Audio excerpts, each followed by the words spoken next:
皆さんこんにちは、フーディーボーイです。このチャンネルではわざわざ遠くまで足を運ぶ価値のある地方の高級店や秘境グルメシリーズがとても人気です。そして以前、大分の秘境グルメとして紹介したこちらの料亭山佐旅館さんから引き続き、今回も大分の中心街からは少し離れた中津に行ってきました。中津というのは秘境とまでは言いませんが、大分といっても福岡との県境の近くにある町で、空港でいうと北九州空港と大分空港の間ぐらいにあります。なので決してアクセスがいいとは言えない立地ですが、そんな中津でミシュラン一つ星を獲得していて、全国から食通を集めているのがこちらの日本料理屋味新井さんです。そんな味新井さんにわざわざ遠くからでも行く価値があると思った理由が3つあります。1つ目が出てくる素材の種類が半端なく多いです。そもそも20品ほど出てくる上に、一つ一つのお品でいくつもの素材が使われています。しかも基本的には近海の素材を使っており、ぶっちゃけ大分か福岡に旅行に来た人はいろんなご当地食材を巡りにいろんなお店に行かずとも、こちらへ行ってしまえば一通り食べられて満足できてしまうかもしれません。2つ目が素材のクオリティの高さ。もともとご実家は鮮魚店を営んでおられたっていうのもあってか、いい魚にたくさん触れてこられたそうで、一つ一つが抜群のクオリティの魚を仕入れられています。3つ目が素材の掛け合わせ。例えばハモとシジミ、あん肝とサワラ、牡蠣と白子といった形で、それらの最高級の素材を贅沢にも掛け合わせた調理が出てきます。他にも具体的にどんな料理が出てきてどれぐらい美味しかったのか、実際に食レポしないとその凄さがわからないと思うので、その日いただいた全メニューとともに一通り紹介します。まずは大根の煮物。こちらはカツオと昆布と米のお出汁で炊いています。大根は箸で切れるほどホロホロに煮てあり、出汁も染みているので、おでんのようにホッとする味わいで、日本人の心と胃袋をわしづかみにするような懐かしさを感じます。おでんというとちょっとチープなイメージになるかもしれませんが、出汁は雑味が全くなく、透き通るような洗練された旨味です。そこに米の甘みがふわっと香り、斬新さもある一品です。寒い季節にこれが出てくると、外で冷えた体を内臓から心まで温めてくれて最高のスタートですね。次はフグの刺身。フグは大分名物ですね。かぼすの果汁と瀬戸内海の塩で味付けしてあり、ネギとわさびで爽やかな調味でいただきます。そもそものフグの旨味が強くて味わい深いですが、ポン酢で味付けするよりも調味料の主張が強すぎず、フグ本来の旨味がさらに味わえますね。そして見ての通り、身は透き通るほど薄切りですが、軽く歯を跳ね返すようなムチっとした程よい弾力があるので、食べ応えが抜群です。フグはフルコースで食べたいと思うほど好きではないけど、少し食べられたら嬉しいという人には最高ですね。次はお造り。大間の本マグロ、アコウ、コウイカとおまけでミニ赤貝をつけてくれました。さすがにマグロは地物とはいきませんが、繊維がきめ細かくてほどけるような柔らかさの抜群のものです。塊で見ると端の方がくすんでいて熟成されているのがわかりますし、塊を持った時のしなり方で柔らかさも一目瞭然です。こうやって目の前で調理するシーンが多くて、まさにシェフズテーブルとなっているカウンター席もこのお店ならではの醍醐味です。そしてアコウはキジハタとも言いますね。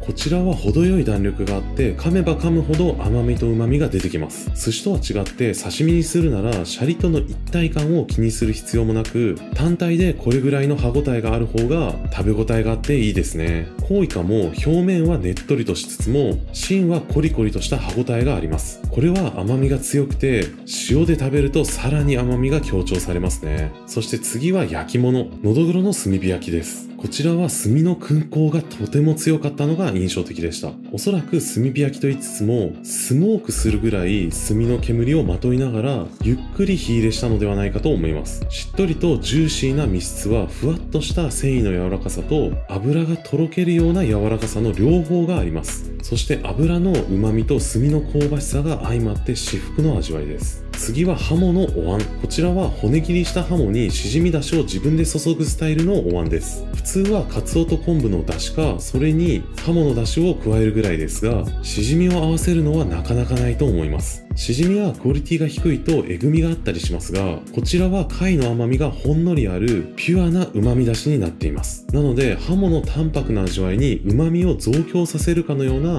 組み合わせになっています。しかもハモの骨切りによってできた身と身の間からそのしじみ出しがハモ全体に染み渡るのでジューシーな食感にもなります。そして次はイカとウニの海苔巻き。こちらは甘みのダブルパンチですね。イカには程よい歯ごたえがあって食感としてはシャリの代役的な役割を果たしていて、噛むことができてなおかつ海苔と絡み合うからこそウニの旨味をより長く感じられます。ウニが溶けてすぐなくなっちゃって寂しい思いをすることもあるかと思いますが、そうはならない仕掛けになっているのが最高に幸せですね。次は大トロの握り。こちらは先ほどと同じ本マグロですが、刺身よりもさらに脂の乗った部位で最高級の大トロです。この店では一貫だけとびっきりに美味しい握りをスペシャリテとして提供するのが流儀だそうです。もともと日本料理屋さんで寿司が提供されるのはよくありますね。軽く漬けてから先ほどの刺身とは時間差で提供することで脂が溶け出した状態で握られています。なので食べた瞬間から鮮烈な脂の旨味と漬けのコクを感じます。そしてエアリーで柔らかい酸のシャリが大トロと混ざり合いながら味の輪郭を整えて大量の油で溺れそうな状態から救ってくれます。それによって油だけじゃないいろんな旨味をはっきりと感じさせます。これほど完成度の高い握りは本業がお寿司屋さんのとこでもなかなか見ないです。次はサワラのあん肝ポン酢和え。こちらは炙ったサワラに対してあん肝が調味料みたいな位置づけになっていて一気に一緒に食べるという超贅沢なものです。サワラは結構水分量が多くてみずみずしいので濃厚でクリーミーなあん肝とは相性抜群ですね。贅沢すぎる組み合わせで意外ですがよく考えたら納得です。次はタチウオとエビイモの唐揚げ。タチウオは化け物級にでかくて脂も乗っていて異次元のふわふわ度合いです。そしてエビイモは米の研ぎ汁で炊いてからカツオと昆布と干し椎茸の出汁に入れてから唐揚げにしているそうです。これだけ手をかけているからかエビイモの食感も良くてもったりしたりパサついた感じは全くなくしっとりとふわふわでなおかつ外側はカリッと揚がっています。味わいとしても旨味たっぷりなので単体で食べても食べ応えがあります。タチウオと一緒に食べても甘みのある油の旨味とは別の昆布のグルタミン酸や椎茸のグアニル酸の旨味が付加されていいですね。次はカキフライと白子。これは単体でも間違いなく最高に美味しいやつですね。白子は普通のと少し違うのがあられで作った醤油をかけているそうです。確かにせんべいのようなカリカリとした小気味いい食感がありトロトロでクリーミーな白子との対照的な食感の組み合わせがたまらないですね。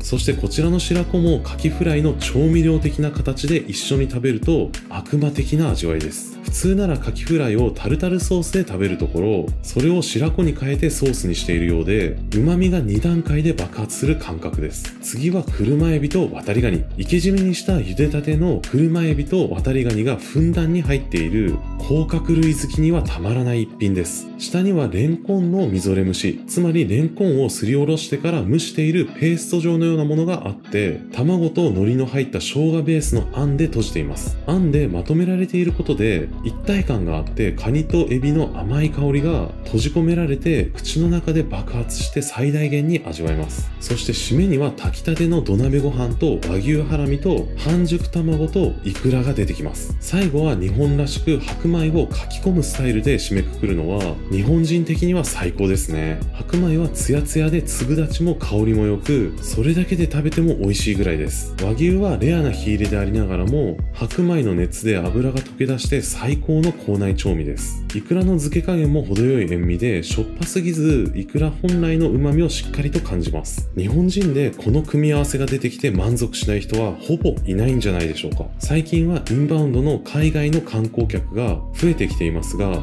海外の方にもおかずで白米をかき込むといった幸せを分かってもらえるようになったらすごく嬉しいですね。そしてデザートにはさっぱりと抹茶アイスとフルーツです。最後には茶菓子も出てきます。こちらは練りたてのわらび餅に黒蜜とココナッツパウダーを使ったきな粉をかけています。しかもわらび餅は自家製で水に一切つけていないらしくもちっと濃厚です。最後の最後まで手の凝った調理はすごいですね。以上がアジア新井さんでいただいた全メニューでした。出てきた品数はどう数えたらいいのかもはやわからないぐらい多いですが、これだけの食材を食べて1人お任せコース 19,800 円となります。1回の食事と考えたらお高く感じるかもしれませんが、素材のクオリティと手間暇とそれが大量に出てくることを考えたらむしろお得ではないでしょうか。これだけの体験をしようと思ったら都会だとコース3万円は必須だと思います。この価格設定はこの立地だからこそ成り立っているものでしょうね。旅もしながら最上級の食体験がしたい人や